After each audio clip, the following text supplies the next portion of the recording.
오늘 우리는 민수기 2장 말씀을 우리가 읽었습니다. 사실 2장 1절부터 34절까지를 다 다루지만 그걸 다 읽으면 읽는 시간만 5분이 더 될 것 같아서요, 앞과 뒤만 읽었습니다. 이 시간 우리 이 민수기를 통해서 함께 은혜를 나눴으면 좋겠습니다. 특별히 이 민수기를 통해서 저희가 제 뇌에서 떠나지 않는 단어가 있다면 광야고 하나님의 함께 하심이고 인도하심입니다. 이것이 이 민수기 읽어감에 있어서 굉장히 중요합니다. 이것이 여러분들 생각 속에서 이 민수기를 두신, 우리에게 가르쳐 주신 하나님의 은혜가 무엇인지를 기억했으면 좋겠습니다. 지난 여름에 저희 가족은 모처럼 4박 5일의 여행이라는 것을 다녀왔습니다. 캐나다에 와서 4박 5일 여행을 다녀본 지가 처음이었습니다. 한국에 있을 때 총각일 때는 여행을 참 많이 다녔습니다. 친구 둘이서 한국 전국 방방곡곡을 차를 타면서 수천 킬로 막 달려고 그랬지만, 여기 와서는 공부하느라 여러 가지 하느라 여행이라는 것을 가볼 기회가 없었습니다. 그러다가 지난 여름에 이제 학업도 이제 4월 달에 제가 졸업을 확정 짓고 드디어 홀가분한 마음으로 4박 5일 거의 일주일간을 여행을 다녀올 수가 있었습니다. BC 동쪽 끝에 있는 킴벌리라는 지역에 저희 가까운 지인이 살고 있었고요. 또 아이들이 매년 이야기하는 알버타인 드럼헬러에 가면 공룡 박물관이 있습니다. 여기서 직선거리로 17시간 걸립니다. 거리 꼬박 하루 거리죠. 거기 있는 것을 날 잡지 않으면 갈 수가 없습니다. 그리고 덩달아 가운데 있는 밴프에서 캠핑도 하고 그런 좋은 시간을 가졌던 것 같습니다. 그런데 작년 같았더라면 이런 여행을 엄두를 내질 못했을 거예요. 왜냐하면 이 먼 거리를 갈 때 혹시라도 길을 잘못 들으면 가는 것보다 길 찾다가 고생을 봅니다. 가까운 거리도 아니고 한국에 해봐야 서울에서 부산까지 가봐야 직선으로 5시간이면 갑니다. 근데 17시간을 가다 중간에 헤매면요, 잘못 가면요, 길도 모르고 그러게 되면요, 찾다가 여행은 고사하고 짜증이 나고 오히려 지치고 말아버렸을 겁니다. 그래서 그런 긴 여행을 할 때는 구글 서치를 통해 지도를 다 일일이 다 뽑고 다 외우고 다 기억하고 있다가 혹시라도 놓치지 않도록 노력을 했을 겁니다.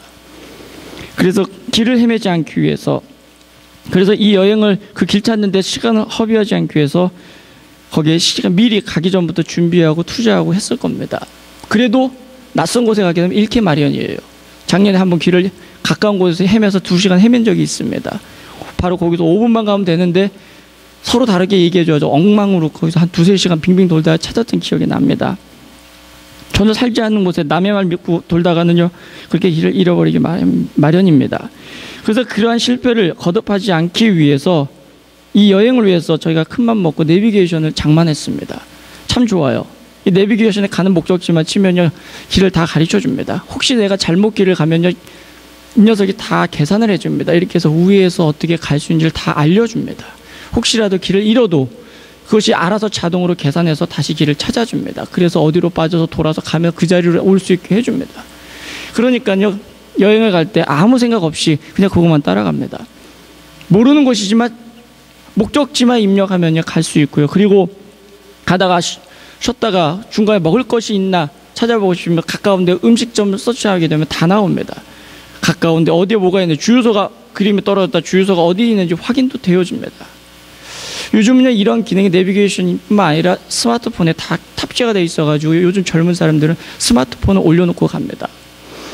그만큼 내비게이션 이 기능이 여행을 가는 사람들에게, 특히 초행길을 가는 사람들에게 크나큰 도움이 되고 편리한 기능을 갖추고 있습니다.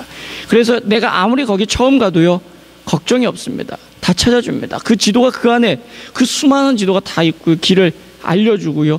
그리고 좀 더 빠른 길을 찾고 싶으면 가르쳐주고요. 틀려도 제자리로 돌려줍니다. 그래서 이러한 내비게이션이 있기 때문에 여행을 잘할 수 있었고 오고 가는 길이 얼마나 편했는지 모릅니다. 참으로 모른다는 거는 이처럼 불편합니다. 내가 처음 가는 곳을 모르기 때문에, 알기만 한다면요 걱정이 없는데 모르기 때문에 우리는 두려워하고요. 그리고 거기에 대한 정보가 없기 때문에 발생하는 문제 때문에 당황스러워합니다. 모른다는 것은, 그래서 정보가 없다는 것은 그래서 우리를 불안하게 하고 때로는 두렵게 만드는 경우가 많습니다. 한번 해본 것은 우리는 두렵지 않습니다. 그래서 처음 할 때가 항상 문제입니다. 우리가 처음 할 때 그것이 얼마나 떨리는지는 다 아실 겁니다. 혹시라도 잘못되면 어떨까? 어떻게 하면 이것을 내가 잘할 수 있을까? 근데 막상 해보면요, 그 다음에는 두려움이 절감되고 더하면 아예 없어집니다. 뭐든지 처음 알지 못하는 것을 시작한다는 것은 두려운 것입니다. 저도 처음 외국 생활을 할 때 정보도 없었습니다.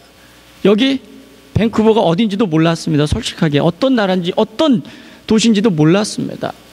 여기에 친구가 있길 하나 친척이 있기는 아무도 없습니다. 먼저 온 전사님이 있어가지고 오면 된다 그래도 막상 왔더니 뭘 건요, 이상한 집 하나 덜렁 마련해놓고 자기는 딴 데 가버리고 아무것도 없었습니다. 학교 모든 것들 하는 것들이 정말 낯설고요, 뭐 하나 문제가 터지면 그것 때문에 발을 동동거린 적이 얼마나 많은지 모릅니다. 차를 타가다가 고속도로에서 고장이 나서 얼마나 발을 동동거리고 그때 어찌할 바를 몰랐던 기억이 납니다. 고속도로에서 손 흔들고서 차 세우는 사람이 어디 있겠습니까? 그랬습니다. 전화 한 통 쓰자고. 그처럼 낯선 곳, 아무 정보도 없는 곳에 왔을 때는 문제가 터질 때마다 당황스럽습니다. 두렵습니다. 불안합니다. 근데 그것을 한번 겪기 시작하면요, 두려움이 사라집니다. 안다는 것과 모른다는 것의 차이가 이것입니다.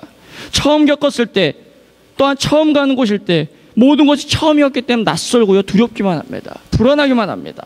하지만 그것을 겪었기 때문에 이제는 어찌어찌 하면 되는구나라는 그런 경험에서 나오는 지혜를 얻게 됩니다. 우리도 이럴지인데 3000년 전에 이스라엘 백성은 어땠을까요? 우리가 처음 낯선 곳에 발을 들여 놓기 시작했을 때도 이렇게 어렵고 힘들었는데 3000년 전에는 거기는 지도도 마땅한 것도 없고요, 아는 것도 아무것도 없이 단지 조상들의 약속한 땅이니 그곳으로 가라는 명령 하나를 달랑받고 애굽을 떠나온 사람들은 어땠을까요? 막상 나와보니 길 한 벌판에 그들이 덩그러니 놓여있지요. 갈 바를 알지 못하지요. 그래놓고 그들은 어찌할 줄 몰랐을 겁니다. 어떤 민족이 사는지도 잘 몰랐을 겁니다. 그런데 그곳에 가면 젖과 꿀이 흐르는 땅이라고 그럽니다. 아브라함에게 약속했던 땅이라고 그럽니다. 그게 400년이나 더 된 날 하나님께서 하신 약속, 나와 무슨 상관입니까? 그 400년 동안 어떻게 변했는지 우리는 알 수가 없지 않습니까? 그런데 그것을 이스라엘 백성을 보고 가라 그럽니다. 아는 바가 없습니다. 누가 알려주는 것도 없습니다. 그 민족이 어떤 민족인지 알 수도 없습니다. 여러분 같으면 어떻겠습니까? 어느 날 갑자기 와가지고 이게 너에게 준 약속의 땅에 가라 했을 때 여러분들 과감하게 가실 수 있겠습니까? 전혀 모르고 낯설고 처음인 곳에. 저는 가라 그러면 다시 유학 안 올 겁니다. 아무 정보도 없이 가려놓고서 막상 왔다 해주는 사람 길잡이가 아무도 없었어요. 그러니까 얼마나 고통스러운지 모릅니다. 뭐 안 알려준 사람은 없죠. 일일이 붙들고 알아가야 되니까. 게다가 뭐 일일이 모든 시스템이 여러분도 아시겠지만 하나하나 찾아가도 되어지는 게 없으니 얼마나 답답합니까? 그런데 지금보다 더한 3000년 전의 사람들은 오죽했겠습니까? 얼마나 답답했겠습니까? 알려주는 이 없고 알 수 있는 방법도 없고 알아가자니 어찌할 바도 모르고 정말 답답했을 것입니다. 근데 그곳을 가라니 그들이 얼마나 황당했겠습니까? 얼마나 불안했겠습니까? 얼마나 초조했겠습니까? 얼마나 두려웠겠습니까? 막상 뚜껑을 열고 나왔더니 그들을 기다리는 건 광야입니다. 아무것도 없습니다.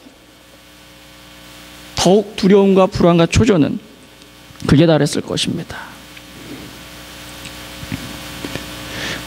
저 광야를 지나면 약속의 땅이라는데, 젖과 꿀이 흐르는 가나안 땅이라는데 그게 보여야죠. 그것을 지나야 겨우 그것을 갈 수 있다는데 그 땅이 또 어떤 땅인지 알 수가 있어야죠. 도대체 그들은 이 광야를 지나서 정말 약속의 땅까지 어찌 갈 수 있을까? 그들의 마음속에 두려움과 불안함은 감출 수 없었을 겁니다. 그러다 민수기 내내, 아니 출애굽기부터 쭉 읽어다 보면은요, 이스라엘 백성의 반응된 그 불안과 초조하면서 나오는 얼마나 많은 원망과 불평이 쏟아지는지 모릅니다. 보지를 못했고 알지도 못했고, 그런 상태에서 그들을 가라고 했을 때 문제가 터지면 그들은 당황하고 두려워하고 초조하고 불안할 수밖에 없는 것입니다. 그런데요, 그런 이스라엘 백성을 향해 하나님은 얘기하십니다. 가라. 그 약속의 땅으로 가라. 거기가 너희의 땅이라고 말씀하십니다. 불안하고 초조하고 두렵지만 그 광야를 지나가라. 그 광야 너머에 너에게 준 땅, 그 땅을 바라보라 말씀합니다. 하지만 어떻게 이 광야를 지나갈 수 있을까? 오늘 민수기가 그 광야를 걸어갈 사람들에게 하나님께서 어떻게 일을 행함으로 그 광야를 염려 없이 지나갈 수 있게 하실까를 알려주는 말씀입니다. 지난번에도 말씀했듯이 이 민수기는 광야에서의 삶만을 담고 있습니다. 이스라엘 백성이 광야로 들어와서 광야에서 생을 마칠 때까지의 그 과정을 그린 것이 민수기 1장부터 36장까지입니다. 그 다음에 신명기서는 바로 광야를 다 지난 40년 후에 가나안을 목전이고 마지막 모세의 고별 설교입니다. 그리고 여호수아에 가면 직접 가나안에 들어가 모든 땅을 차지하기 시작합니다. 이 민수기라는 것은 그 40년 동안 그들이 땀을 흘리고 눈물을 흘리고 불안과 초조 속에 보냈던 시간들을 기록하고 있는 말씀입니다. 어찌 보면요, 세상을 살아가는 우리에게 그와 같은 기간들이 바로 민수기의 말씀이 필요한 기간인지도 모릅니다. 세상을 살아가는 게 쉽습니까? 만만치 않습니다. 어렵고 힘든 길입니다. 하지만 하나님께서는 이들을 광야 가운데서 불안과 두려움과 초조 속에 살아가는 이 이스라엘 백성들을 광야를 지날 수 있도록 준비시키십니다. 아니, 하나님께서 무언가를 시작하십니다. 그리고 그들을 이 광야를 통해서 약속한 그 땅을 바라볼 수 있도록 만들어 주십니다. 어떻게 하면 이 광야를 지나 저 약속의 땅을 밟고 일어설 수 있을까를 바로 이 민수기를 통해서 그들을 가르치고 있는 것입니다. 우리는 어쩌면 광야 같은 삶을 이국에서의 삶을 살고 있는 것입니다. 우리는 여기에서 모든 보호막이 다 벗겨져 있습니다. 오래 이민의 생활을 하신 분들, 그래도 가족 단위들이 형성이 되지만 그렇지 않은 분들은 완전히 가족이라든가 친지들이 이곳에 없어 모든 문제를 홀로 다 맞이해야 됩니다. 혼자서 모든 것들을 당해내야 됩니다. 누가 대신해 줄 수 있는 것이 없습니다. 광야같이 허벌판에 우리는 떨궈진 것입니다. 그러나 하나님께서 이 민수기를 통해 우리에게 말씀합니다. 하나님께서 이것을 염려 없이 건너갈 수 있도록 우리를 준비시키고 있다는 것을 알려주시는 겁니다. 바로 이스라엘 백성이 광야를 통해 가나안을 가는 이 여정 속에 하나님이 행하시는 일들을 보라고 말씀해 주시는 것입니다. 도대체 그것이 무엇인지, 그 하나님이 어떻게 이스라엘 백성을 이끄셨고 또한 우리에게 어떻게 하기를 원하시는지를 우리가 귀를 열고 듣기를 간절히 소망합니다. 우리가 잘 아는 것처럼 이스라엘 백성이 광야를 통해 가나안을 가는 여정이 바로 이 민수기에 기록되어 있습니다. 지난 설교들을 통해서 하나님께서 이스라엘 백성을 시내 광야를 떠나 가나안을 향하여 가기 전에 미리 준비하고 계신다는 사실들을 말씀드렸습니다. 민수기 1장 1절을 뚜껑을 열었지만은 결국에는 이 시내 광야를 떠나서 행진하는 것은 어디에 가서 보이게 되냐면 민수기 10장 11절에 가서야 드디어 시내 광야를 떠나게 됩니다. 민수기 10장 11절까지는 결국에는 떠나기 위해서 준비하는 말씀들로 가득하다는 겁니다. 민수기 10장 11절의 내용은 이렇습니다. 둘째 달 20날에 구름이 증거의 성막에서 떠오르며 이스라엘 자손이 시내 광야에서 출발하여 자기 길을 가더니 바란 광야에 구름이 머무니라. 드디어 둘째 달 20날에 시내 광야를 떠납니다. 민수기 1장 1절에 여호와께서 말씀하신 때가 언제였습니까? 둘째 달 초하루입니다. 초하루에 이스라엘 백성, 모세를 불러 이스라엘 백성에 명령을 하십니다. 모든 이스라엘 백성을 각 지파대로 계수하라. 그게 둘째 달 첫날입니다. 그리고 20일이 지난 둘째 달 20날 비로소 그들이 행진을 합니다. 그러므로 민수기 1장부터 10장 10절까지는 시내 광야를 떠나기 전까지의 내용을 기록하고 있는 것입니다. 바로 민수기 전체가 36장입니다. 그 중에 10장 가까이를 무엇에 쓰고 있는 줄 아십니까? 행진하기 위해 준비하는 데 쓰고 있는 겁니다. 무려 3분의 1 가까이를 하나님께서는 행진 전에 모든 걸 할애하도록 말씀하십니다. 행진보다 더 중요한 건 행진에 앞서 그들이 어떻게 준비해야 되는지가 더 중요하다는 겁니다. 하나님이 거기를 더 주목하라고 말씀하시는 것입니다. 이스라엘 백성이 행진을 하기에 앞서서 그들을 준비시키는 하나님의 손길을 볼 이유가 바로 여기 있는 것입니다. 민수기가 광야의 삶을 다 기록하지만 그 중에 3분의 1을 광야 행진 전에 그들이 무엇을 가지고 행진해야 되는지를 가르치고 있다는 겁니다. 광야에 가서 모든 걸 부딪히면 해결하겠지. 물론 그래도 좋습니다. 하지만 그것을 해결할 뭔가를 가지고 가지 않으면요, 그곳에 다 무너집니다. 하나님께서는요, 그것을 이스라엘 백성을 20날 동안 계속 말씀하십니다. 아니, 그 전부터 했겠죠. 그러나 더 집중적으로 둘째 달 첫날부터 둘째 달 20날 이전까지 그들을 다시 한 번 더 재각성시키고 재각인시키고 가르치시고 기억나게 하시는 겁니다. 이제 너희가 반드시 드디어 가나안을 향해서 발을 뗄 것이다. 그러니 너희가 이것을 하기 전에 반드시 명심할 것, 이 광야의 길을 가기에 앞서서 너희가 준비해야 될 것을 너희가 잊지 말아야 될 것이 있다라고 가르쳐 주는 것입니다. 바로 광야라는 우리가 도저히 알 수 없는 일들이 질비해 있는 이 광야를 나가기 위해서 하나님께서는 그들을 심혈을 기울여 준비하시는 겁니다.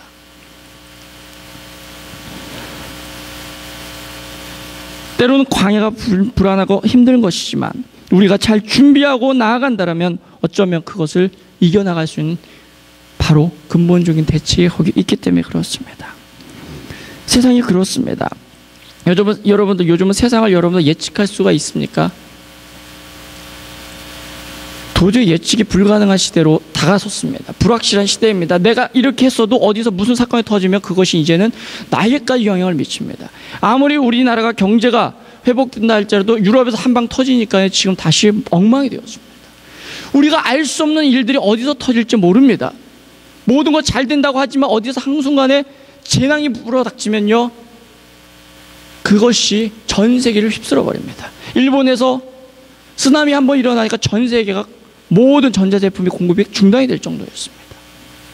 어마어마한, 그게 나와 무슨 상관인가? 아닙니다. 이제는 모든 것들이 좁아졌습니다. 글로벌 네트워킹이 형성되면서요, 이제는 저기에서 일어난 일들이 내가 알 수가 있습니다.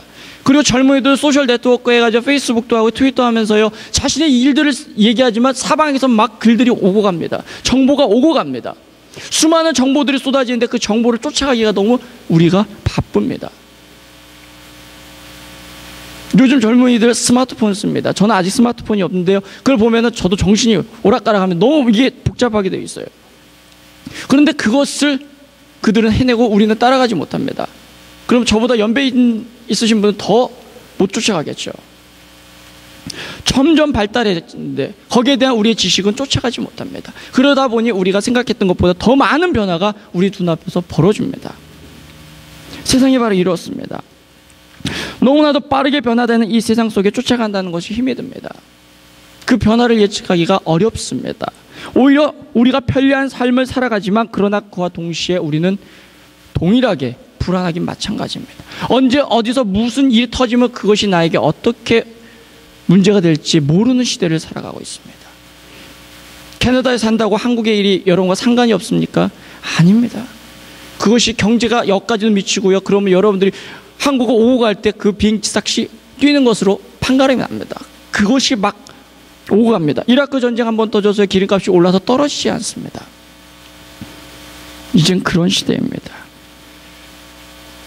그러므로 우리가 이스라엘 백성의 일들이 별거 아닌 것 같지만 그들의 삶이나 우리의 삶이나 별반 다른 게 없다는 겁니다. 인간 사는 시간이 달랐지만은 그러나 동일하게 인간이 살아가는 세상은 마찬가지라는 겁니다. 세상은 동일하다는 겁니다. 우리가 예측하기 힘든 일들이 부지기수로 있다는 겁니다. 우리가 살아가는 삶이 광야라는 겁니다. 오늘을 우리가 웃고 살지만 내일 울고 있을지 우리는 알 수가 없습니다. 이런 불안한 시대에 살아가는 우리가 어떻게 해야 됩니까? 바로 이스라엘 백성이 광야를 지나서 갔던 모습이 우리의 반면교사라는 겁니다. 그것을 보고 우리도 준비한다면 우리 또한 광야 같은 세상을 우리가 넉넉히 이기며 나갈 수 있다는 겁니다. 염려 없이 나갈 수 있다는 겁니다. 아니, 우리의 염려를 잠시 다 내버려 둘 수 있다는 겁니다.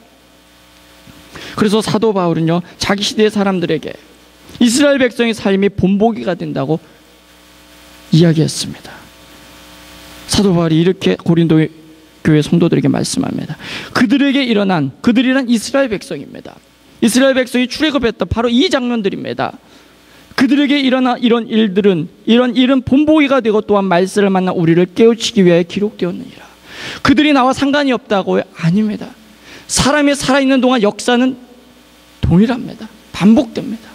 전쟁이 있었고요, 문제가 있었고요, 거기에 모든 우리가 어려움들을 겪고 살아갑니다.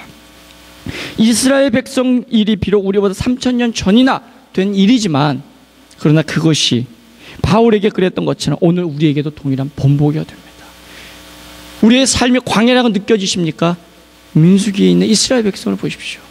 그들이 우리의 거울이 될 것입니다. 우리의 본보기가 될 것입니다. 그들이 실패한 걸 우리가 하지 않는다면 우리는 성공할 수 있을 것입니다. 그들이 행했던 것들을 우리가 따르지 않고 제대로만 간다면 우리는 이스라엘 백성들은 광야에서 그렇게 더 어려운 삶을 살아가지 않았을 것입니다. 우리의 불안함과 두려움을 떨쳐버리는 것, 바로 그것은 다른 것이 아닙니다. 민수기를 통해 보여주신 하나님의 말씀 앞에 우리가 어떻게 반응하냐에 달려 있습니다.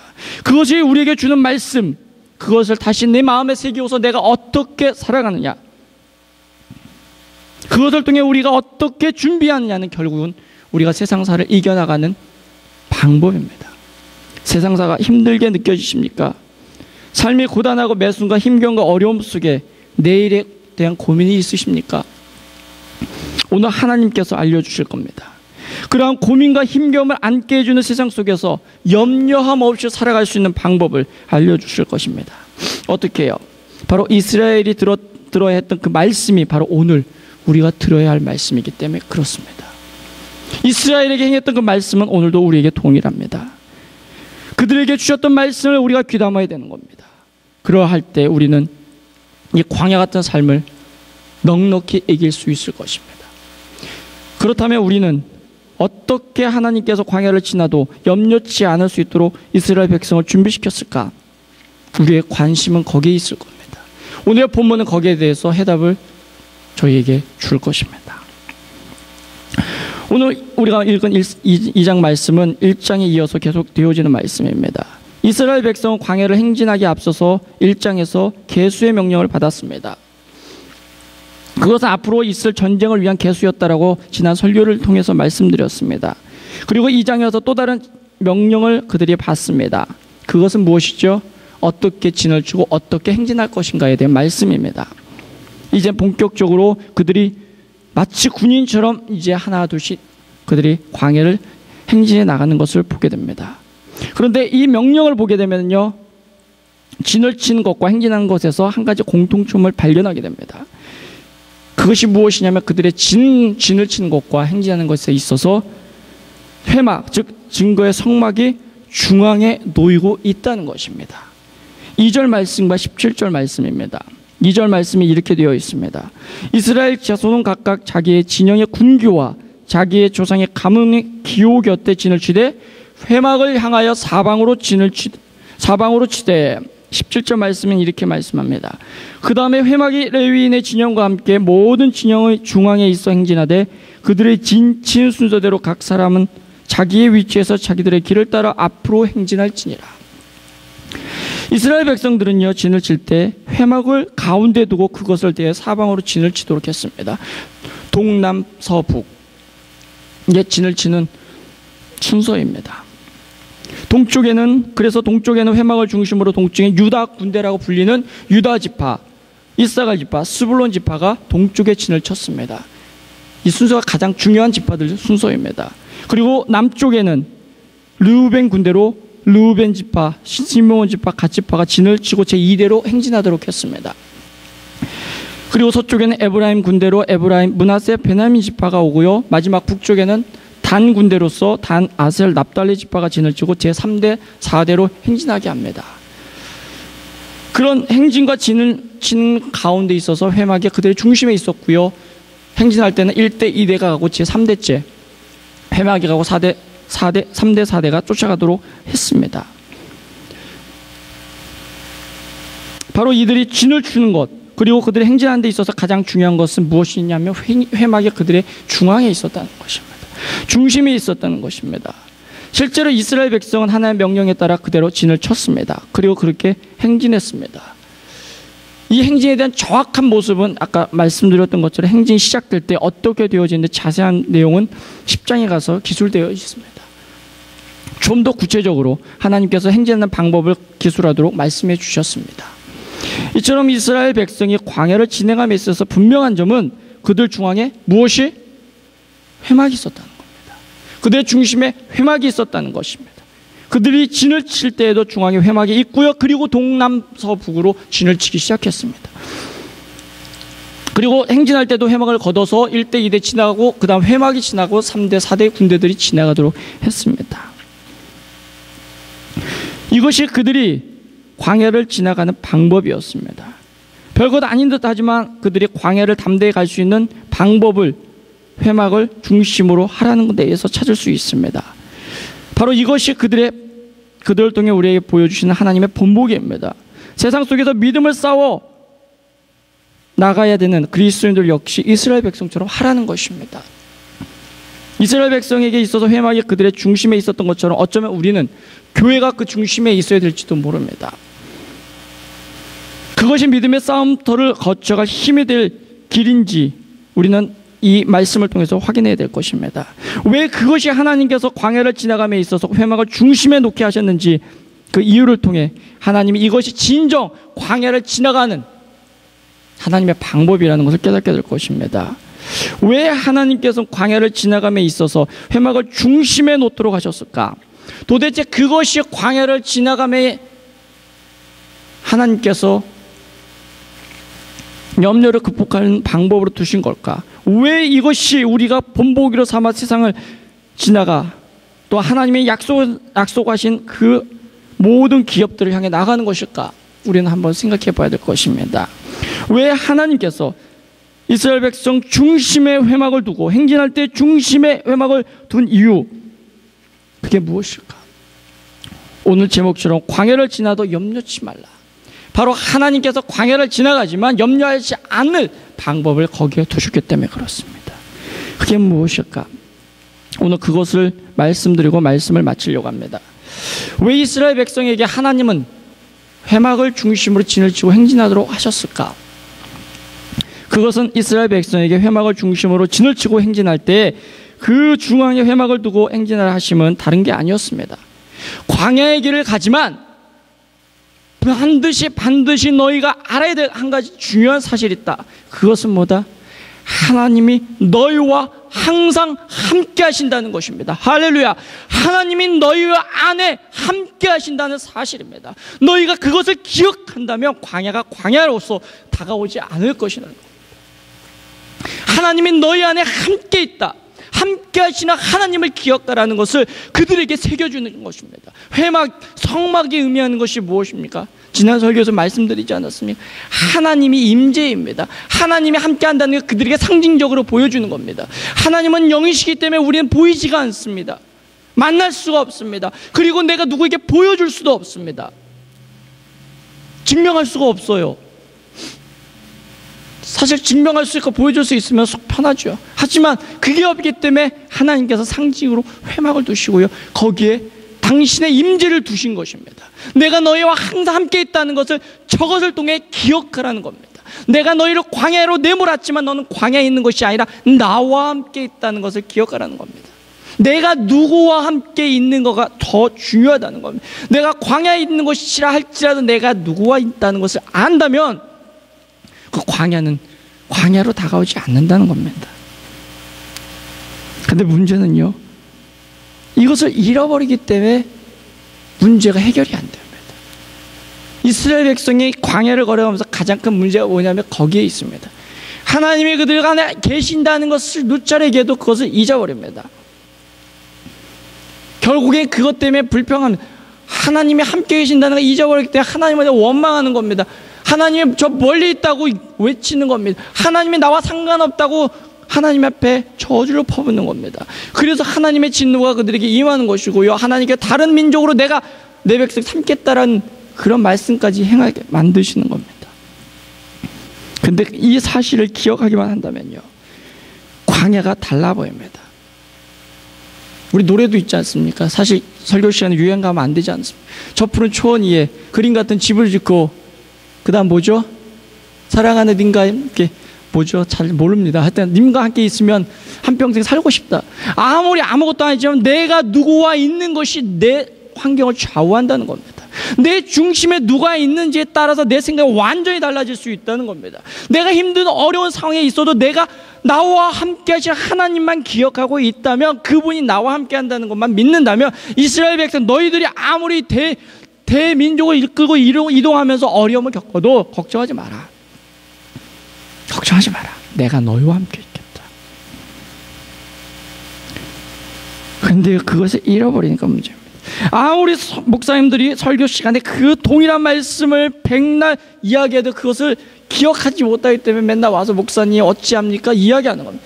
그거 안다면 할 필요 없습니다. 하나님이 함께 하시는데 하나님께 따질 수 있는 거, 하나님 나와 함께 하시지 않습니까? 하나님이 알아서 하십시오라고 이야기할 수 있는 겁니다. 근데 안 되니까요. 목사님 어떻게 합니까? 기도해 주십시오. 우리가 곤란해합니다. 내 안에 있는 하나님을 보지 못하니까 안타까워하는 겁니다. 하나님, 내 안에 하나님이 함께 하신다는 사실을 알면요, 우리는요 어떤 어려움 속에도 당당해질 수 있는 것입니다. 그런데 그것이 없기 때문에요, 그리스도인들뿐만 아니라 모든 믿는 자들이 이 세상을 살아감에 있어서 쓰러지고 넘어지고 유혹에 흔들리는 것입니다. 우리가 잘 아는 성경의 인물 요셉을 보십시오. 아무도 보지 않았지만 하나님이 보신다는 이유 하나만으로 죄를 지을 수 없다라고 고백하고 자기의 상관 보디발을 아내가 유혹하는 걸 뿌리치고 도망쳤습니다. 바로 나와 함께 하시는 하나님을 기억하는 삶이요, 때로는 힘들 겁니다. 많은 지역이 있습니다. 그러나 그러한 사람은 경솔한 삶을 살지 않습니다. 그리고 그 사람은 당당한 삶을 살 수 있을 것입니다. 이스라엘 백성은요, 사실 대단한 민족이 아니었습니다. 오합지졸이었습니다. 틈만 나면은 불평하기 일쑤였습니다. 그럼에도 불구하고 타민족들이 이스라엘 백성을 공격하지 못하고 나가 떨어지는 이유가 있다면 그들이 대단해서요? 아닙니다. 그들을 두려워하는 이유가 그들이 인원수가 많아서요? 아닙니다. 인원수가 많아도요, 정예부대가 와서 휩쓸면 다 쓰러질 민족들입니다. 근데 왜 그를 보고 두려워합니까? 이유는 단 한 가지였습니다. 그들 안에 계신 하나님이 두려워서 이스라엘 백성을 건드리지 못했습니다. 여호수아가 이스라엘 백성을 정탐을 보냅니다. 여리고성에 보냈을 때 여리고성 사람들이 두려워하는 이유가 있습니다. 이스라엘 백성 가운데 계신 하나님의 소문을 들어서 그들이 벌벌벌 떨었던 겁니다. 이스라엘 백성이 무서운 게 아니라 이스라엘 백성 가운데 계신 하나님, 그 하나님이 행하신 일들 때문에 벌벌 떠는 겁니다. 그리스도인들이 왜 두려운지 아십니까? 하나님이 그들과 함께하기 때문에 세상이 두려워하는 거지, 그게 없으면 문제가 더 커지는 겁니다. 하나님이 함께 하셨다는 거, 그것을 알지 못했기 때문에 이스라엘 백성은 매번 모세를 향해서 원망하는 겁니다. 내 하나님이 이렇게 하지 않았느냐 이야기하는 겁니다. 자기 하나님이 아니라 너희 하나님입니다. 모세의 하나님, 아론의 하나님입니다. 그들의 하나님, 그들과 함께하는 하나님이 아니었습니다.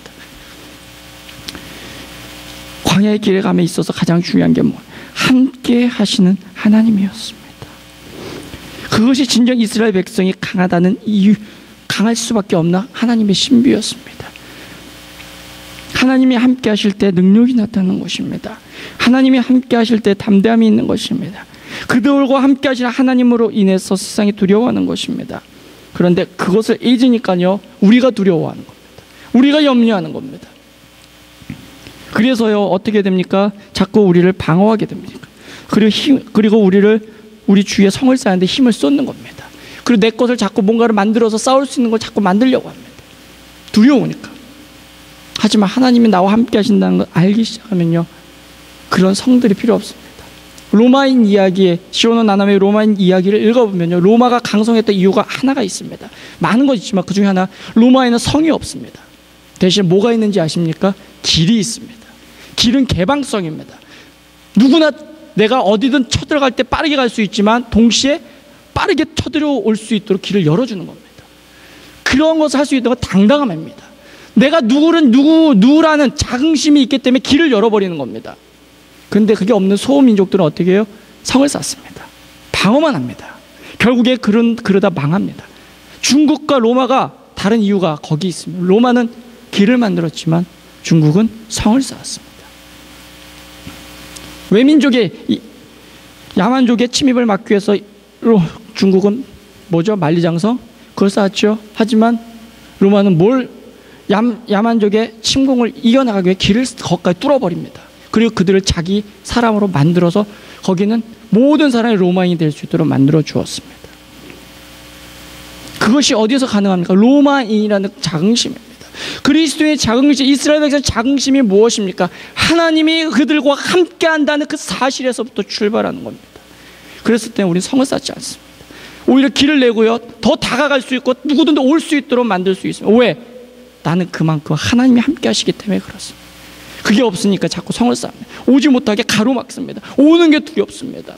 차라리 부딪히지 않으려고 합니다. 나가지 않으려고 합니다. 만나지 않으려고 합니다. 그런데 하나님이 함께 하시면요, 광야 한복판에 떨어져도 괜찮습니다. 그들이 오히려 우리를 공격하지 못합니다. 우리 뒤에 계신 하나님 때문에 우리를 못하는 것입니다. 요즘 10대들이 참 놀라운 것은요, 요즘 10대들이 옷으로 계급을 매기더라고요. 무슨 색은 뭐 해가지고 쭉 매기더는데 참 그거 보고 놀랐습니다. 그런데도 애들이 왜 그걸 하는지 아십니까? 그 그룹의 대장이 힘이 세지 않습니까? 내가 그 그룹에 있어, 나와 함께 있어, 걔 때문에 그 친구를 못 건드리는 거예요. 세상 사람들도 그렇게 해요. 애들이 우리보다 더 똑똑해요. 나를 보호해줄 누군가 밑에만 딱 들어가면요, 걔 때문에 나를 아무도 못 건드린대요. 그런데 우리는요, 그것도 못해요. 우리 이 세상에 그 누구도 건드릴 수 없는 하나님이 나와 함께 하신다는 것을 잃어버려요. 그분에게 붙어있질 않아요. 그분만 보면요, 아무도 나를 건드리지 못하는데 아이들이 하는 것만도 못해요. 뭐 일진에 누구의 밑에 붙으면요, 못 건드리더라. 그래서 그 밑에 들어가요. 걔가 힘이 세서 아니에요. 일진의 대장을 두려워하는 거예요. 세상은 그렇게 나가요. 근데 우리는요, 그보다도 못해요. 하나님이 나와 함께 하신다는 사실, 그분이 나와 함께 하신다는 사실 알며 이 광야보다 험난한 세상 걱정할 필요가 없습니다. 그분이 내 대장 되어주시고 나와 함께 하시고 그분 때문에 누구도 나를 해할 수 없는 거예요. 이스라엘 백성이요, 왜 회막을 중심으로 살아야 하냐? 너희와 항상 함께하는 하나님을 잊지 말라는 거예요. 세상에 있는 모든 사람들, 너희를 볼 때 누굴 보냐? 너희 안에 이제 하나님을 볼 거다. 그러니까 걱정하지 마라. 너희가 하나님과 함께 있지 않느냐? 너희를 두려워하는 게 아니라 나를 두려워할 때는 너희를 건드리지 못해. 말씀해 주시는 거예요. 그것이 하나님의 임재의 상징인 회막이 그들의 중앙에 있고 중심에서 행진하는 이유입니다. 광야를 지나서 왜 염려할 수 없어요? 다른 게 아니에요. 나와 함께 해주는 하나님이 있기 때문에. 할렐루야. 하나님이 나와 함께 있다는 사실 믿으면요, 여러분 고민, 여러분의 문제, 지금은 힘들겠지만 하나님이 그걸요, 합력하여 손으로 바꾸실 줄 믿습니다. 아멘. 또 하나 우리가 기억할 사실이 또 하나 있습니다. 진을 칠 때 이스라엘 백성 회막을 향하여 사방으로 치도록 명령하셨습니다. 다시 말하면 그냥 사방으로 둘러치는 게 아니라 사방으로 진을 치되 어떻게? 회막을 향하여. 그러면 어떻게 되죠? 회막을 바라보도록 진을 치는 겁니다. 항상 그들이 문을 열고 나오면 어디를 봐요? 회막을 보도록 진을 쳤습니다. 자, 왜 그랬을까? 왜 회막을 마주대하게 진을 치도록 했을까? 그것은 다름이 아니었어요. 항상 회막을 주시하라는 겁니다. 회막을 주목해 보라는 것입니다. 거기에 뭔 일이 일어나는가? 뭔 일이 일어났을까요? 아까 우리가 시작 전에도 또 읽었지 않습니까? 민수기 10장 11절에 이스라엘 백성이 행진하는 구조를 읽었습니다. 거기서 여러분들 특이한 거 하나 발견하시지 못했습니까? 그들이 회막을 보게 되는 이유가 거기에 있습니다. 10장 11절 12절은 이렇게 말씀합니다. 둘째 달 20날에 구름이 증거의 성막에서 떠오르매 이스라엘 자손 시내 광에서 출발하여 자기 길을 가더니 바람 광야에 구름이 머무니라. 어떤 일이 일어납니까? 회막에 있던 구름이 떠오릅니다. 그러면 어떻게 한다고요? 행진을 합니다. 그리고 구름이 내려옵니다. 어떻게 한다고요? 거기에 진을 칩니다.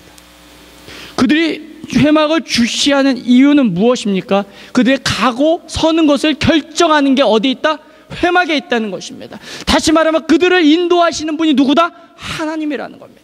광야의 길을 가는 것을 걱정하지 마라. 우리가요, 내비게이션은 참 신뢰를 잘 합니다. 그죠? 그거 하나만 있으면 어디든 다 갈 수 있으니까. 그런데요, 인생의 내비게이션보다 더 뛰어난 하나님의 말씀을 아무도 신뢰 안 해요. 그대로만 가면요, 인생에 뭐 성공했던 사람들 글 수백 권 읽는 것보다 훨 낫습니다. 내가 눈을 감을 때 거기서 유언하는 말이 달라질 겁니다. 내 인생을 통틀어서 후회하지 않을 인생을 살 수 있는 길이 여기에 있는데 우리는 하자못한 그 내비게이션 하나만도 못합니다. 그 말씀을 믿지를 못합니다. 따르지를 못합니다. 이스라엘 백성이 그 회막을 향하여 진을 치는 이유가 있다면 회막 안에서 일어나는 일, 다시 말해 하나님이 가고 서는 것을 결정할 때 우리가 그걸 놓치지 말라는 겁니다. 우리를 인도하시는 하나님을 바라보라는 것입니다. 회막이라고 불렀던 이 성막에 구름이 머물렀습니다. 더 정확히 말하면 그 속에 무엇이 있었습니까? 하나님의 말씀의 언약궤가 거기에 있었습니다. 그곳에 가장 지극한 성소인 지성소에 언약궤가 있었습니다. 그런데 이스라엘 백성이 행진할 때요, 제사장들이 가장 먼저 행하는 일이 있습니다. 바로 그것을 꺼내와서 진 맨 앞으로 나가서 행진을 시작하는 겁니다. 그때 구름이 그것을 덮어버립니다. 왜? 그것을 보면 모든 백성들이 죽기 때문에 하나님의 거룩함을 덮어버립니다. 그리고 그 구름을 보고 쫓아가는 겁니다. 멀리서도 보니까 구름 기둥이가 얼마나 잘 보이겠어요. 그걸 보고 쫓아가는 겁니다. 그리고 그 아까 우리가 읽었던 말씀은 회막 중앙에 가는 것은 그 이외의 것들입니다. 장막과 성물들과 이 모든 것들은 레위인들이 지고 떠나는 것입니다. 그러다 하나님의 언약궤만 제사장들이 들고 맨 앞서 진행합니다. 그래서 그 구름이 증거궤를 덮고 그것이 맨 앞으로 가고 이스라엘 백성이 쫓아가는 것입니다. 그들의 이스라엘 백성이 광야를 진행하는 방식입니다. 그것에 대해서 민수기 9장 15절 이하에는 이렇게 좀 더 설명해 주고 있습니다. 성막을 세운 날에 구름이 성막 곧 증거의 성막을 덮었고 저녁이 되면 성막 위에 불 모양 같은 것이 나타나서 아침까지 이르렀으되 항상 그러하여 낮에는 구름으로 그것을 덮었고 밤이면 불 모양이 있었는데 구름이 성막에서 떠오르는 때에는 이스라엘 자손이 곧 행진하였고 구름이 머무르는 곳에는 이스라엘 자손이 진을 쳤으니. 그리고 10장 후반부에 가게 되면요, 언약궤가 3일길을 떠날 때 3일길에 앞서 증거궤가 행했다라고 말씀합니다. 이스라엘 백성이 그러므로 성막을 바라보도록 진을 친 이유는 다른 것이 아닙니다. 성막 위에 머무르고 있는 구름을 보는 것입니다. 더 구체적으로 얘기하면은 하나님의 인도하심을 그들은 바라보고 있었던 겁니다. 광야를 그들이 염려치 않고 건너갈 수 있는 유일한 길은 다른 것이 아닙니다. 하나님의 인도하심입니다. 하나님의 인도하심을 쫓아가라는 것입니다. 하나님이 인도하시면 그 길, 내가 알지 못하지만 하나님이 가장 선하고 의로운 길로 인도해 주신다는 사실입니다. 바로 하나님께서는 이스라엘 백성이 가고 오는 것을, 가고 서는 것을 인도하고 계셨던 것입니다. 하나님의 성막인, 하나님의 임재가 있었던 하나님의 성막을 바라보는 이유가 바로 거기에 있습니다. 하나님이 그들을 인도하실 것이기 때문에 그렇습니다. 하나님께서 우리를 인도할 때 악한 길로 인도하시겠습니까? 아닙니다. 아무리 악한 아비도 자식에게 선한 것으로 준다고 말씀하시지 않았습니까? 하물며 선하신 우리 하늘의 아버지가 우리에게 더 좋은 곳으로 주시지 않겠느냐고 말씀하지 않았습니까? 하나님께서는요, 우리에게 가장 온전한 길로 인도하십니다. 때로는 그것이 굴곡이 있을 수는 있습니다. 하지만 그것이 우리를 정금과 같이 나오게 하는 욥의 고백처럼 하나님께서 행하시는 겁니다. 우리의 가치를 자꾸 높이시기 위해 하는 겁니다. 이스라엘 백성을 점점 더 높이셨듯이 우리를 높이시기 위해서 하나님이 그 길로 인도하실 겁니다. 하나님의 백성에겐 실패가 없습니다. 그분에 쫓아가면 그건 실패가 아니라 하나님의 우리를 이끌어 가장 아름답게 만드는, 세상에 줄 수 없는 가치의 최고의 가치로 만들어 나갈 것입니다. 이스라엘 백성이 광야를 염려 없이 걸어갈 수 있는 길이 있다면 바로 거기에 있습니다. 그들이 인도하시는 하나님을 바라보는 겁니다. 여러분들 무엇을 바라보고 살아갔습니까? 누가 이렇게 성공했으니 난 그걸 쫓아가겠다. 아닙니다. 하나님을 쫓아가십시오. 하나님이 내 인생의 내비게이션보다 더 뛰어나게 인도해 주실 것입니다. 하나님이 가장 좋은 길로 우리를 인도해 주실 것입니다. 그 길 속에서 행하시는 하나님의 은혜를 경험하고 또한 그 속에서 하나님이 주신 은혜를 누리며 살아갈 수 있는 길로 인도하실 것입니다. 사랑하는 성도 여러분, 오늘 우리가 읽은 말씀은 이미 3000년 전에 일어난 일들입니다. 그런데 이것이 우리와 무슨 상관이냐고 속으로 수근수근 될 수도 있습니다. 하지만 바울이 이야기했던 것처럼 이것은 여전히 우리에게도 하나의 본보기가 됩니다. 아니, 이대로 삶을 통해 우리의 삶이 광야 같을지라도 하나님이 우리를 온전한 길로 인도해 주시겠다는 약속의 말씀입니다. 염려할 이유가 없다는 것을 알려주시는 것입니다. 오히려 더 힘겨운 광야의 길을 지나게 된다 할지라도 하나님의 그 길을 평탄케 해주시겠다는 약속입니다. 어떻게 해요? 우리와 항상 함께 하시는 하나님, 그 하나님을 기억하는 것입니다. 그 하나님을 쫓아가는 것입니다. 그리고 우리를 인도하시는 하나님에게 귀를 기울이는 것입니다.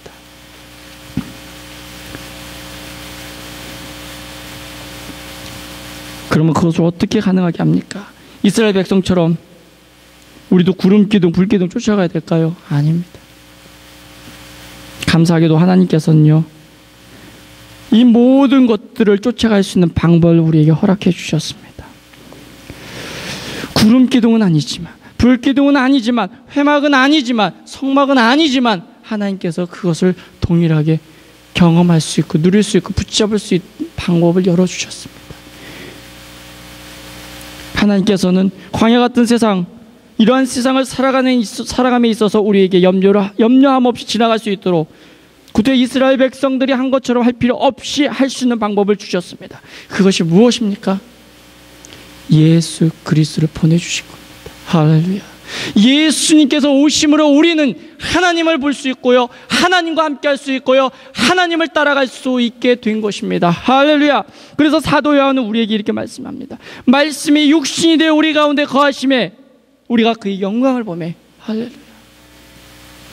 아버지의 독생자의 영광의 은혜와 진리가 충만하더라. 아멘.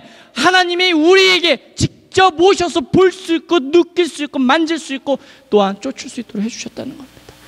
하나님이 이제 더 이상 회막과 같은 거치장스러운 게 아니라 친히 우리와 같은 몸으로 이 땅에 오셔서 볼 수 있게 해주셨습니다. 그리고 경험할 수 있게 해주셨습니다. 그리고 따라올 수 있게 해주셨습니다. 우리 안에 함께 하시는 하나님을 주셨습니다. 그분이 바로 예수 그리스도이신 것입니다. 하나님께서는 이 땅에 예수 그리스도를 보내심으로 하나님의 영광을 드러내셨습니다. 그리고 말씀합니다. 내가 너희와 함께한다. 그리고 모든 무리들 앞에 나가서 그들을 인도해 주셨습니다. 나를 보고 쫓아오라 말씀하셨습니다. 광야 같은 삶을 살아가는 모든 백성들, 더 이상 염려할 필요 없이 내게로 오라 말씀하셨습니다. 그리고 그들을 죄의 자녀에서, 진노의 자녀에서, 불순종의 아들들에서 이제는 하나님의 유업을 기업으로 받는 자녀로 바꾸어 주셨습니다. 이 대림절, 우리가 하나님이 이 땅 가운데 그의 아들 예수 그리스도를 보내신 이유가 거기에 있습니다. 내가 너희와 항상 함께 있겠다라는 약속의 말씀을 이행하신 것입니다. 그리고 내가 너희를 고아와 같이 버려두지 아니하고 너희를 인도하겠다는 하나님의 약속의 말씀입니다. 힘들고 어렵고 고통스러운 순간들이 있으십니까? 염려하지 마십시오. 주님이 우리와 함께 하심을 믿습니다. 아멘. 그분이 우리를 인도해 주실 줄 믿습니다. 아멘.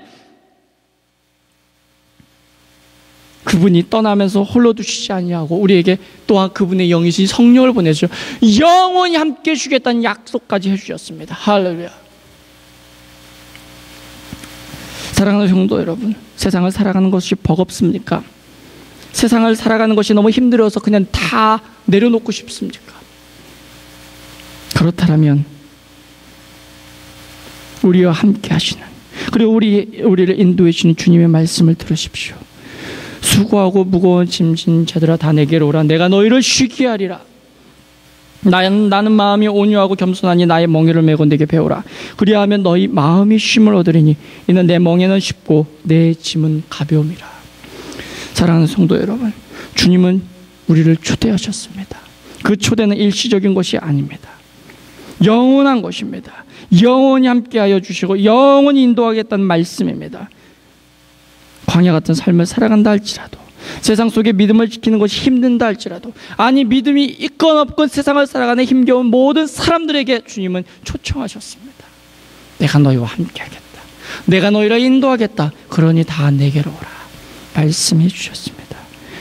대림절을 지나고 있는 우리는 주님의 오심을 바라면서 바로 이 땅 가운데 하나님께서 행하셨던 그 일들 기대하기를 원합니다.